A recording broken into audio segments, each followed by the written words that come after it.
Tim walked to the kitchen to find something to eat for breakfast.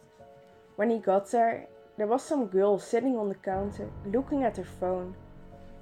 She was wearing black high top boots, fishnets, black shorts, shirt, black lipstick, and she had jet black hair.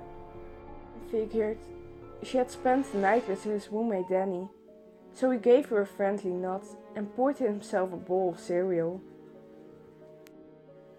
"You're a late riser, aren't you?" she said with a flirtatious smile. "Yeah, I'm more of a night person, I guess. So where's Danny?" "How should I know?"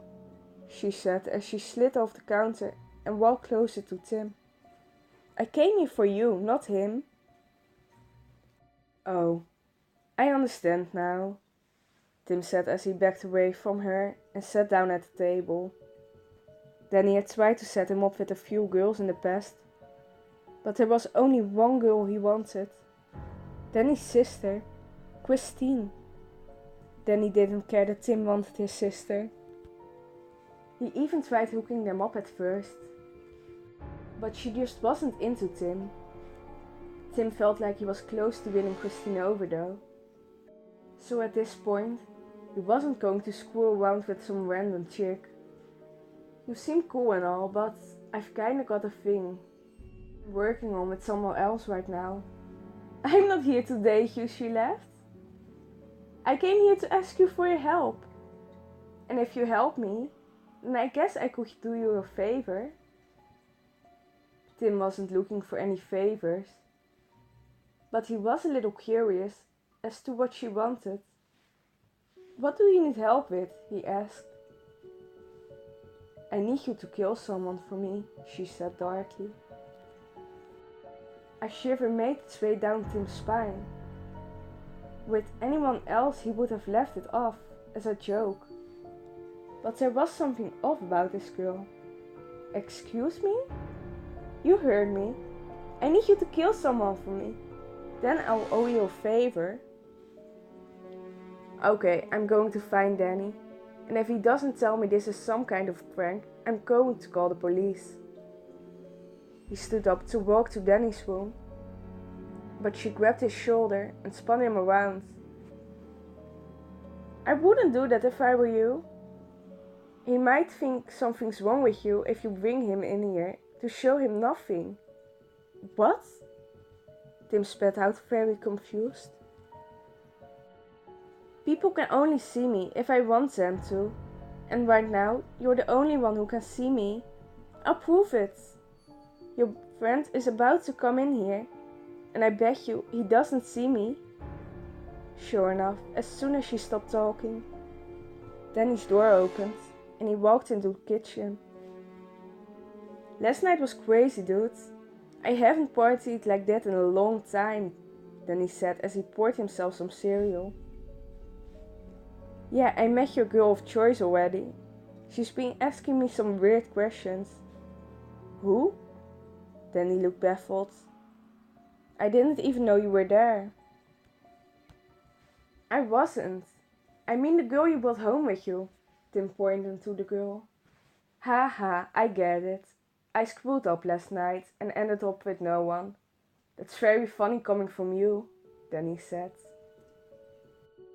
Then he walked right through the body of the girl and sat down next to Tim. He couldn't believe his eyes. Then he had passed right through her like she was a hologram. He tried to act normal for the rest of the conversation. Finally, Danny left and Tim found himself alone with the girl again. He reached out and touched her shoulder. It was there.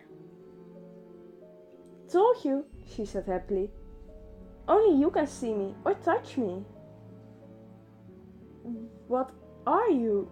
he asked hesitantly. "Some would call me a demon, but I prefer Dark Angel. Now, I promise you, I'll get you to help me one way or another. So why don't you just sign the contract now?"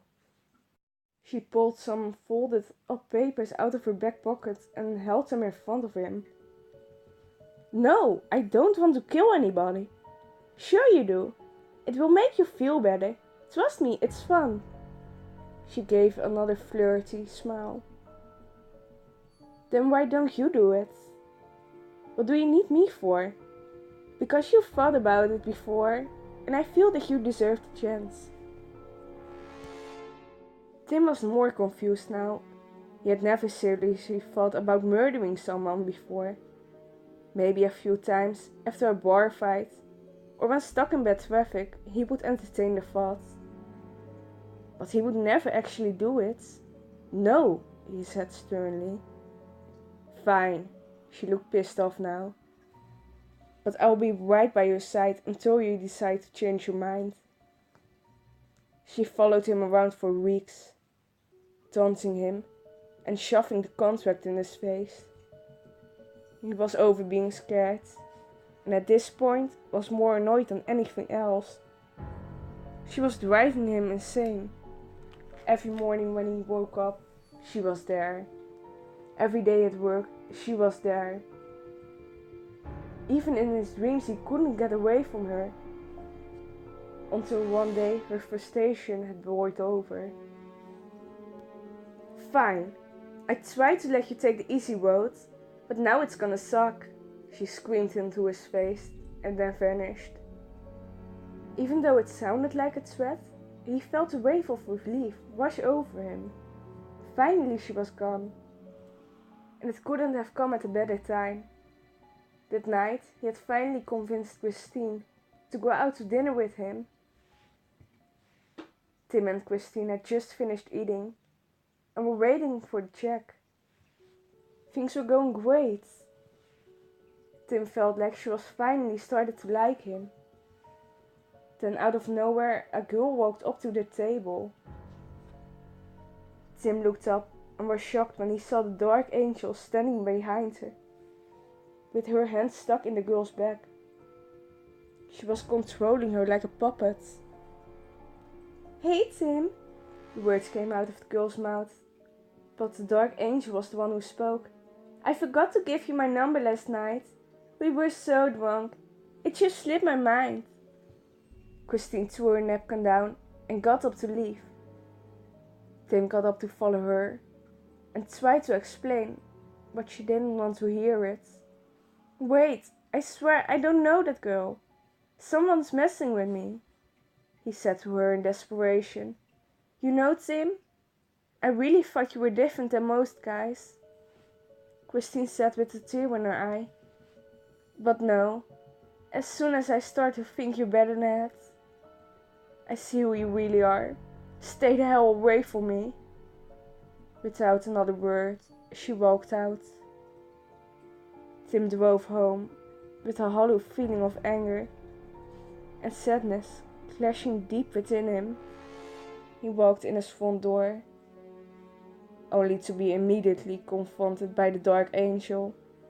There, she said. Now you have nothing to lose. So how about it? Kill someone for me?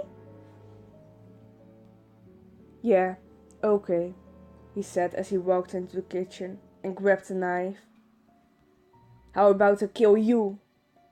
He lunged at her and tackled her to the ground. He started stabbing her in the throat, over and over again. She choked as she put her hands on the wounds. Then she started laughing. She pulled her hands away and the bloody wounds were gone. Tim dropped the knife and stood up.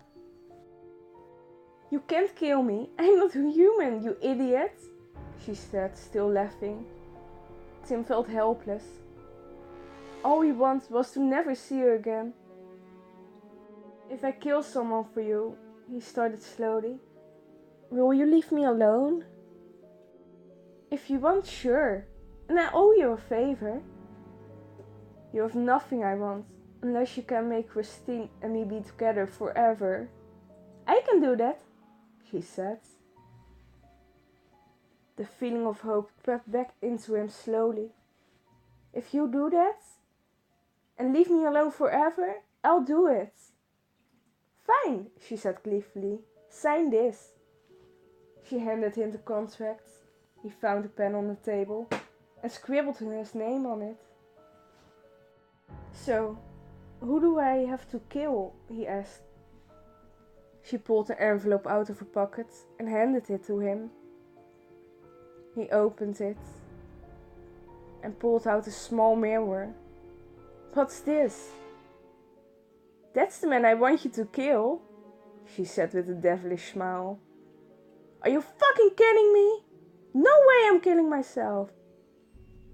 "Yet you would be willing to kill an innocent person, just to make yourself happy. That's pretty low, Tim. Besides, now that you signed the contract, I can make you do it." She shoved her hand into his back and controlled him. She walked him into the bedroom and made him pull out the blades of his razor. He could feel himself moving, but no matter how hard he tried, he could not stop his actions. He couldn't even speak. He pulled his shirt off and sat down in the tub. He took the razor to his wrist and pulled it all the way up to his shoulder, over and over again, until he had lost too much blood to live. A few days after his funeral, the Dark Angel walked up to Christine, who was sitting alone at the bus stop. She made him a promise, and she was going to keep it. "Hey," she said to her, "if you help me out with something, I'll do you a favor."